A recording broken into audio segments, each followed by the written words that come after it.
Well, what is up, all of you Ugnots and Jawas out there, and welcome back to another Friday edition of the Bad Batch Quick Spoiler Takeaways. This week we got episode 10 titled Common Ground, and I cannot wait to get into that. But real quickly here off the top, subscribe to our YouTube channel if you have not done so already. We would really appreciate that support. We have just a ton of fun talking about Star Wars news on Thursday nights live here on YouTube. And we also break down the Bad Batch episodes from me quickly on Friday mornings, as well as from the crew on Mondays on YouTube and all of our podcast platforms. So you want to be subscribed to us. We have a ton of fun, like I say, all the time. So yeah, that's really all I got to say about that. Other than that, let's dive into the episode, okay? The Bad Batch, Common Ground, episode 10. It was a very solid, fun episode, and we start off hot. We get some of these, Imperial things that I know me and Zach heavily love about this show. So we open up on the planet of Raxus, where the Raxus Senator Avi Singh publicly defies the Imperial presence and rules, much to the appreciation of the citizens. This is the first time we're actually getting vocal citizen disapproval of the Empire in the Bad Batch, and I'm here for it. I mean, it makes sense. I know we previously went to another planet earlier in this season, and we actually saw the citizens cheer for the Empire coming in with all their clone troopers. So I'm glad to see the flip side of that. So, the Senator just publicly defies the Empire's presence, and the Empire tightens its scare tactic as this happens because the citizens, are just cheering. They're going crazy. They're loving it. And GS8 reaches out for aid. So this is where the episode starts. We get this scene that we saw in the trailers. I think maybe one of the very first trailers of the Bad Batch. So it was really interesting to see actually arrive here in person on screen today on Friday. Now, the Bad Batch then does go back to Ord Mantell. We do finally go back to Ord Mantell, and we get a quick little check-in with Sid. I predicted it on last night's live stream. I'm glad that I was actually correct about something for once, that we did in fact get the return of Sid. Sid is immediately giving the crew a mission, though. As soon as they walk in, I think that kind of threw Hunter off. I think this crew really needs to get out of the bounty hunter lifestyle, but, they keep doing it, so I guess we're going to keep on going to it, which is fine. And their mission is to go to Raxus. As soon as they get there, that's their mission. And Hunter originally, again, is against accepting the job, but more so because they're former separatists, and he doesn't want to help former separatists. And then Hunter even goes to the point where he expresses to Omega, look, you need to stay here on Ord Mantell. There's way too much heat on you right now. So that's where they're left off, and obviously that is much to the disapproval of Omega. So the Bad Batch then heads their way to Raxus, and we get this really cool little shot here that I wanted to just go ahead and show. I love these kind of images that Star Wars always does, where it shows the ships approaching the planet or their destination. And what a beautiful planet. There was a lot of great shots there, like the red, orangish kind of trees that I got, or that we got as a fan base there on Raxus was pretty cool. I loved the vibes. I loved the look of Raxus. So as they arrive on Raxus, they make immediate contact with GS8, which was in fact the client, and they just get their introduction, they make contact, but we flash back to Omega. She's very upset since she isn't on that mission, and we see some connection between her and Sid, which was kind of cool to see.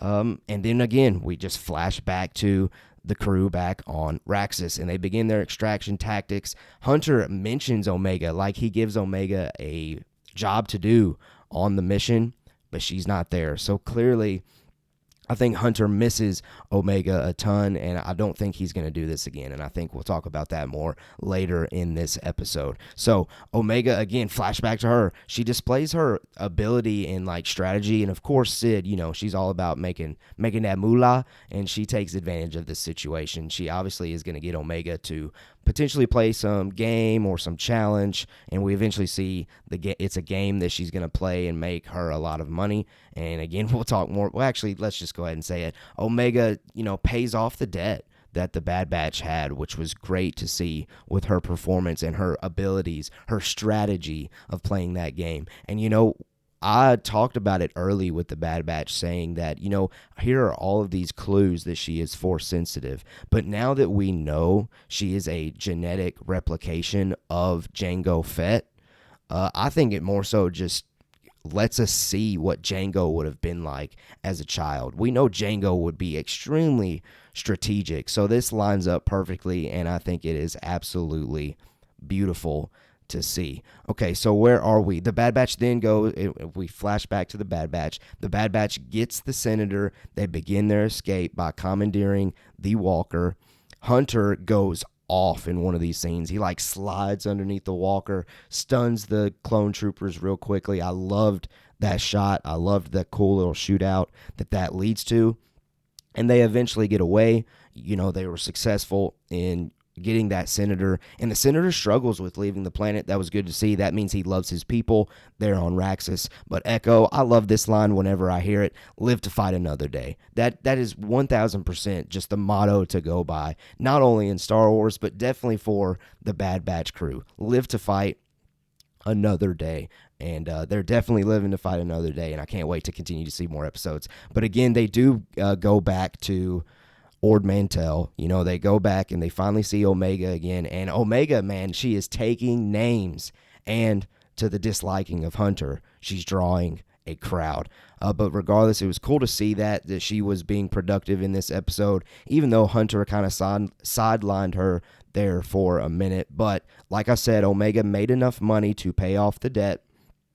And I really loved this scene at the very end where Hunter's like, okay, look, let's play a match. Omega, if you win, there is no more sitting out on those missions. Now, I'm going to go ahead and say this.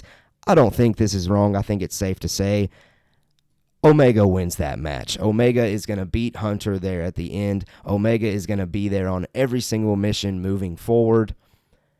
And I think that's what Hunter actually wants. I mean, he mentions Omega in the mission that they went on as they were trying to get some stuff done. So I think that's just definite proof in the pudding that Omega's winning that game.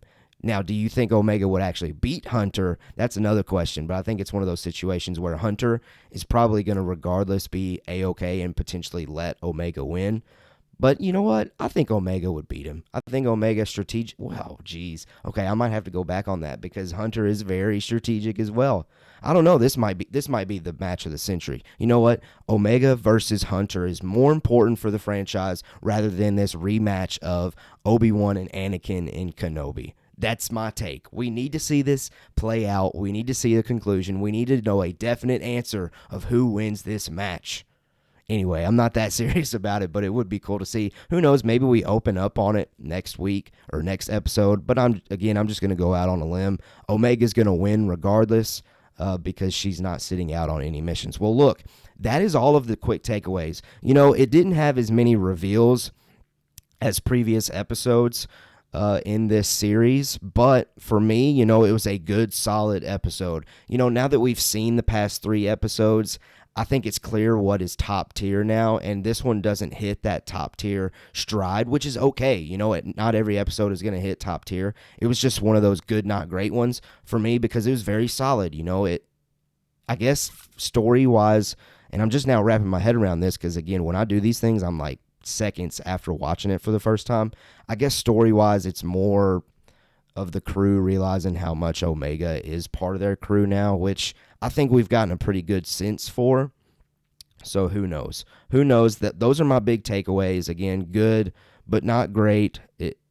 It was just a solid episode. There's really nothing else to say. But that is all I've got to say right now. However, on Mondays, like I hyped up at the beginning of this episode, we drop a spoiler-heavy discussion where we dive deeper into the episodes. And I can't wait to hear Zach's take on this. I know the Empire stuff is his favorite. That's that's what we get as soon as we start this episode.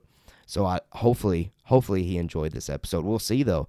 You should probably come check us out and see us on Monday to see what Zach thinks. All right, I'm going to get out of here. Have a great weekend. It is 4th of July weekend, so those of you that are in the States like we are here at Mando Talk, enjoy the holiday.